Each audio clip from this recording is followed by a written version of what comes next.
The last couple of years, and especially the pandemic, has proved why digitization is important for the air cargo industry. And IBS Software has been providing leading technology solutions to airlines around the world, with cargo being the focus area for IBS. Their lead product, iCargo, is a modern cloud platform for air cargo management and collaboration. Covering end-to-end operations, iCargo is boosting value by unlocking revenue, operational efficiencies, and innovative partnerships across the value chain. To talk more about it, we are joined by Ashok Rajan, Senior Vice President and Global Business Head, Air Cargo Solutions and IBS Software. Welcome, Ashok. Thank you, Jyoti. Thank you. So let's start with iCargo. Give us an update on the current status of usage, development, and future projects. Thank you, Jyoti, for that, because I think as with the rest of the cargo industry, we've also had a great couple of years, unlike the rest of the world, which is sort of struggled during this period. But I think we've had a great couple of years on the back of the fact that digitization has moved to the forefront of what cargo carriers want to do, and there's a strong realization that this is where the future of the industry lies. And for us as well, I think the last 3-4 years have been very good in the market. We've had great demand for our iCargo solution. We today, I think, between our customers and those under implementation, would cover, say, 40-45% of cargo that's transported by the top 50 carriers today. So, and we hope to have it grow and the community grow as well. I think besides growing our community, we've been investing a lot into the platforms. Because I think one of the reasons why we've been successful is the fact that we put in almost 10 to 12% of our top line back into the platforms. So therefore, we try and keep ourselves at least in line with the curve, so that we can offer our customers the right solutions going forward.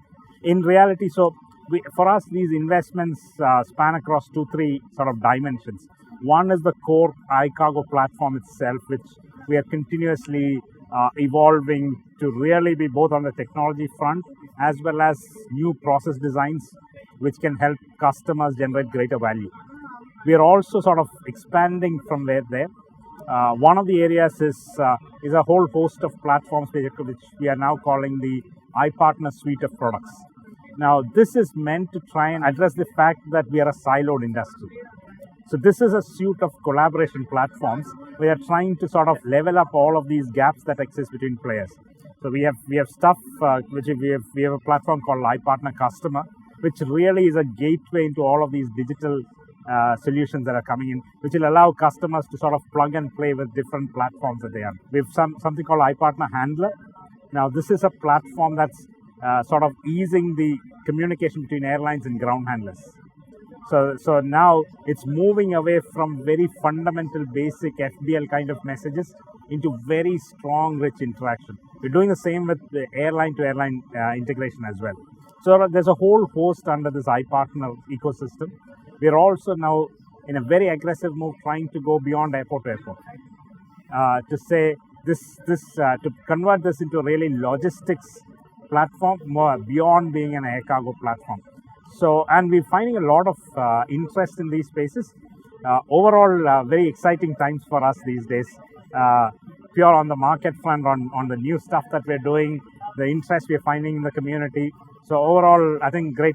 It's a great space we are in right now. Coming to another question, what do you think are the changes implemented by the air cargo industry or not implemented by the air cargo industry to make the process simpler for customers? I sort of will start off on a not so positive note here, but I think it's because the industry still looks at itself like a B2B industry, which where customer focus was not really on the top of agendas. So there have been a lot of things that have happened of late in the industry, like bringing workflows into the operations, cutting slack, getting users to operate much more freely, greater selling through online channels. All of this is happening, which is a big step forward from where we are. But there's a long way to go in really, if you were to benchmark against the likes of the e-commerce platforms. We are logistics, which supports all of these platforms really. That is what I think the industry should aspire to be in terms of really making this a customer-friendly industry. I don't think most people today will be able to walk up and do a shipping on their own using an air cargo carrier. They'll always rely on a freight forwarder, a third party to do this. But I think we as an industry should aspire to what these front-end leading B2C platforms can do. And that will be a great place for us to be in some time. Oh, that's something to look forward to. Being a Yes, I think that's what we should all aspire to, because that will be about listening to the customer and offering based on what the customer really needs. have value-added services really taken off to aid digitization? Well, I think the way I look at it is a very symbiotic relationship. A lot of digitization is providing the platform for value-added services to work. And these value-added services are fueling a lot of digitization to work both ways. Because I think a lot of these value-added services are based on the fact that there is data for us to say what will work over and above our standard offering. This morning I was talking about hyper-personalization.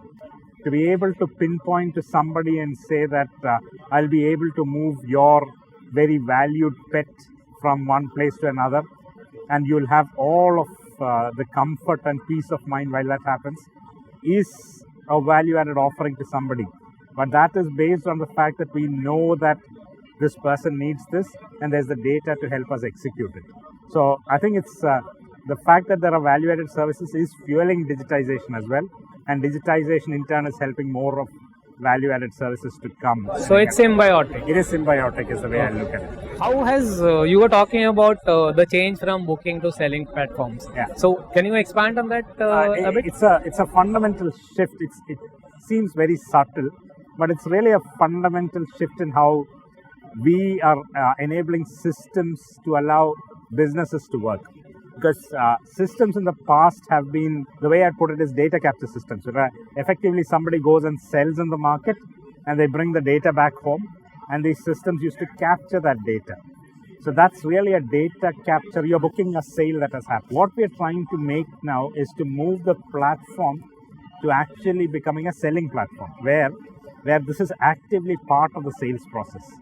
So whether it is providing more information for even physical salespeople, that they are informed well about the customer, the offering, the real-time position in terms of capacity, so that they can make the right sale. Or like we were talking earlier about, when you make a sale, are you able to upsell? Are you able to offer the customer a bit more?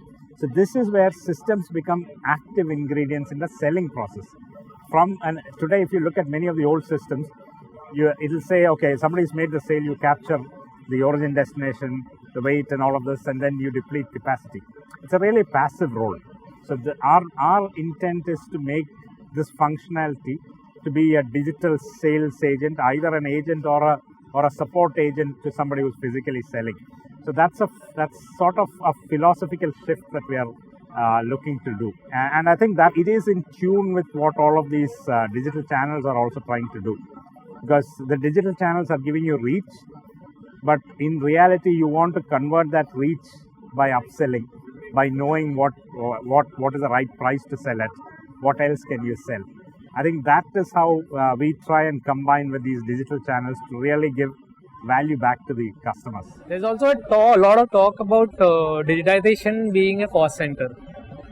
How has digitization really helped Air Cargo increase their revenues? Can you talk about it? I would agree that was the connotation, say 2 or 3 years ago as well. But I think I've been 25 years with this industry in IT, in technology for freight. It was really a cost line for a very long time. But I think over the last 2-3 years, it's shifted. I think mindset in the leadership tables have also changed. That digital is sort of, like I was saying, is necessary even for survival. It is, the great thing about today is that it's also become an existential problem. So if it becomes an existential problem, it will get in, and then you can grow on top of it. So I'm fairly certain it's moved away from being a cost line. Because I think when we go and meet customers and prospects today, the conversation is about value. Value in terms of what does this bring to the business. It's a secondary conversation about how much it costs to do this. Earlier it was the other way around. And that's a big shift that's happening, because I think people have seen and known the value that it's adding today. So it's definitely moved away from being a cost line. A related question, it's like digitization has moved more contracts from the long-term rates to the spot. So is digitization the reason for it, or is it the market forces that is the reason for it?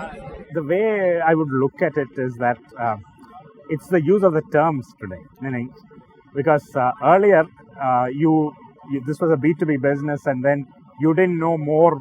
The customer and the supplier both were trying to lock in what they thought were the best rates, and therefore went into long-term contracts with both people thinking it was okay.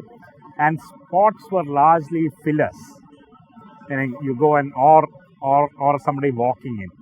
I think the shift that's happening is towards dynamic pricing, where a price is relevant for a point in time, rather than, it's not that somebody is doing a spot sale to somebody.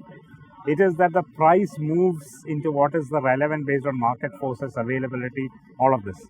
So therefore, I don't see spot as in the traditional term of being, I have some space, let's just sell off to whoever is available. But the fact that you have a price point for a point in time, and that shift is happening, which I would see is that it's the real setting of what the price points are. So therefore, it's moving away from long-term contracts to some extent, because people believe that you'll get the right price point at points in time. So that shift is happening because of that, and not so much and technology is enabling you to find the right price. And the right price does not necessarily mean it's a high price. So I think end of the day, it gives value to both people, and that's what it will be. So you'll find a lot of spots happening, not because it's, like I was saying, not because it's an afterthought sale. So that's how it sort of look at it. Thank you so much, Ashok. Thank you. It was a pleasure talking to you. Same here. Thank you.